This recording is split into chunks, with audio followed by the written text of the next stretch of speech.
with the new year right around the corner, is the perfect time to start planning and thinking about your financial goals that will really actually work for you and your family in 2025. So today I'm just going to give you a couple practical tips for goal setting and aligning your family's values with your budget and your spending. So the first thing you want to do before you start setting new goals is go ahead and go over the goals and the progress that you made this past year. Okay, so what worked for you? Are you overspending in areas? What didn't work for you? Are you overspending in places? Are you paying large amounts in interest on loans that you have?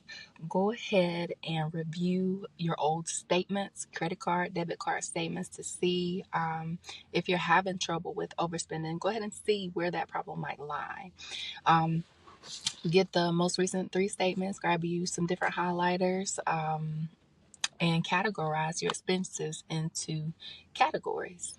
Go ahead and get track of all that and see how you did with your goals for this past year before you go ahead and create the new goals that you want to achieve in 2025. The second thing you want to do is prioritize family goals. So what is it that y'all want to achieve in 2025? What do you want to do? Have y'all not been on a vacation in years? Do you need a family vacation this year? Do you need to pay off some debt this year? Will that be a goal for you? Do you want to put some money in an emergency fund? What are your priorities? I need y'all to make a list. So, of course, you're going to have your own goals that you're going to work on individually, but you're also going to have family goals. And hopefully, you can find a soft spot or a sweet spot and be able to work on them both at the same time. Now, if you can have support from your partner for your individual goals, that'd be great. But if you don't, make sure you have support for the joint goals that you two have set. You want to sit down and discuss what you value. If it helps, you can go ahead and make a family vision board. That way you all know what you're working towards and it's physically there for you to remind yourself with every day. So a family vision board is not a horrible idea. Third, you want to make sure that your goals are SMART and that you're smart about them. So I think most of us have heard now the SMART goals. They are specific, measurable, achievable, relevant, and time bound. So if your goal this year is to create an emergency fund for your family, let's say you want to create a $5,000 emergency fund for your family, then your plan would be to save $200 per paycheck for the next 12 months. That would be a SMART goal, not just saving for an emergency fund, but saving a total of $5,000. And how you'll do that? You'll do that by saving $200 per check for the next 12 months, and then you're done. So another thing that I want to mention, SMART goals definitely make it easier to track your progress, and they help to provide clarity.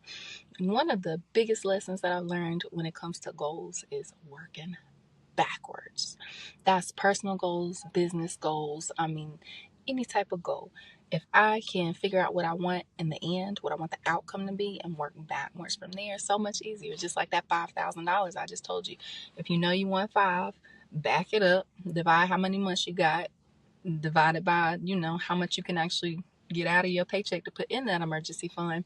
So it's about actually having a plan and knowing where you're going, because if you're here and you don't know where you're going, it's pointless. Or if you know where you're going and you don't know where here is, it's hard to get some type of direction and to go in the right direction.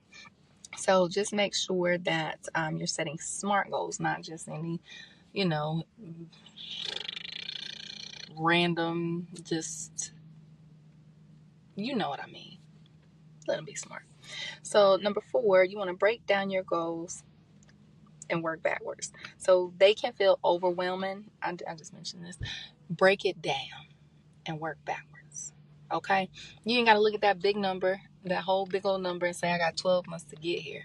No, you got a month to do this, a month to do. You got 12 months to break that down and figure out how you can reach that by the end of that 12 months. Okay?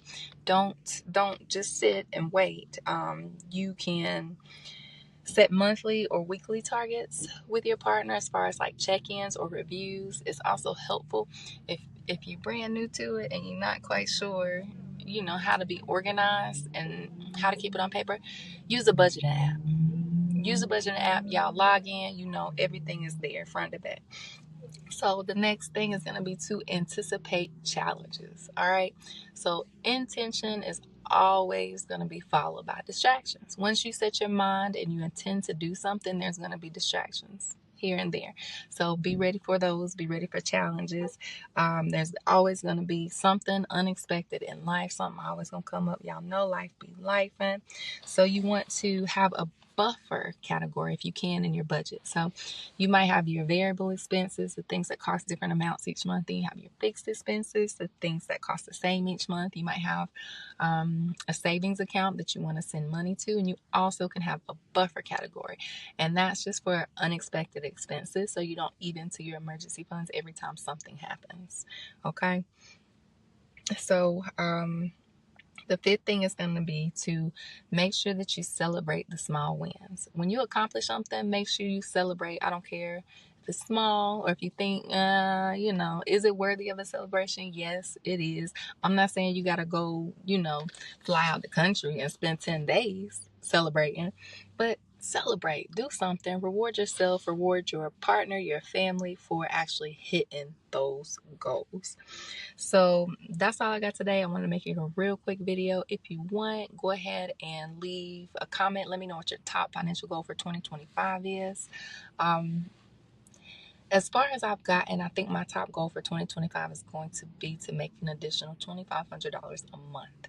And that goal is because of the value or the value that I put in homeschooling. Next year, so in January, my oldest son is going to be 5, which makes him eligible for kindergarten in South Carolina. And I guess about May is when we'll have to register him. So at the moment, I do plan to register him for school. That doesn't necessarily mean he's going to go, but at the end of the day, I would rather homeschool. That's my biggest goal for next year, and it obviously there is a time crunch. He would start school in August if that's the case, if he does go, but the plan is to homeschool. And in order for me to homeschool, it would be nice if I didn't have to work outside of the house at all. And $2,500 that'll do everything I needed to do. That can keep me home. That'll put me in a position so that I'm able to focus on his homeschooling, and I don't have to stress about what we're gonna eat for lunch, or this material costs that, or we're going to the park or the library because it's free. I mean, we do that all the time anyway now. But the thing is, I value homeschool. And that's the next big decision on my family's plate, and it's coming next year. So that's been on my mind heavy, and I figured maybe I'll just share a couple things with y'all just in case you got some financial goals for next year as well. Like I said, go ahead and comment. Let me know what your top financial goal for 2025 is, and I'm gonna head out here.